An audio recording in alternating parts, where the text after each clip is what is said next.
I wanted to take a minute and do a quick video specifically about emotional markets. And it's a great time for it because every time we see a major market sell off, we tend to see an influx of new subscribers and they tend to be nervous, understandably nervous, and they tend to want to know how a particular event, in this case, it's obviously coronavirus, they want to know how that event will affect a particular stock, or they want to know how it will affect a particular stock index or some financial market that they care about. So, if you'll bear with me a second, the answer to this question requires that we first ask another question. And that question is, why did markets sell off in the first place? The answer to this question is not what you're going to read on the news, right?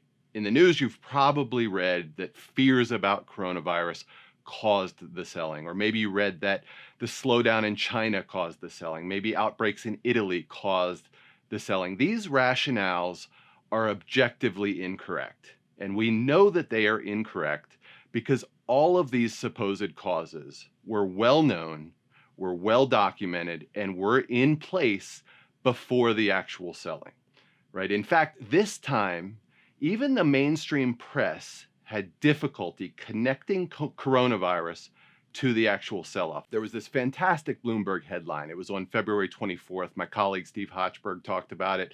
The Dow was down about 4% that day, and the headline read, "Why today? After weeks of holding firm, stocks finally sell off." That was the headline on Bloomberg, February 24th. And it's telling because even Bloomberg is asking the question, why? Even Bloomberg is acknowledging that all of the supposed causes of the selling were well known prior to the selling. So if stocks did not sell off because of coronavirus, why did they sell off? And the answer to that question is really very simple. The answer is that the Elliott wave structure had progressed to a point that indicated an acceleration to the downside. Now, I understand that newcomers to the wave model will find that explanation wholly unsatisfying. It takes some time to understand and to incorporate our model of financial price movement. But that understanding is exactly why we were able to forecast the volatility that we saw last month and forecast the selling pressure that we saw. Again, the sell-off, or at least the magnitude of the sell-off, it had far more to do with the progressing Elliott wave structure than it did with coronavirus. Now, what about the original question? How will fear about coronavirus affect a specific market? The short answer, the easy answer, is that it won't. The longer answer requires a little bit of understanding about how human beings process fear. So bear with me a little bit longer because to explain this, I just want to read a quote from an old Elliott wave theorist. This is from back in 2001, where the environment was actually somewhat similar to what it is today. And the quote reads, "Emotional markets are driven almost wholly by the herding impulse rather than by the neocortex. The wave principle describes the order and pattern of human herding.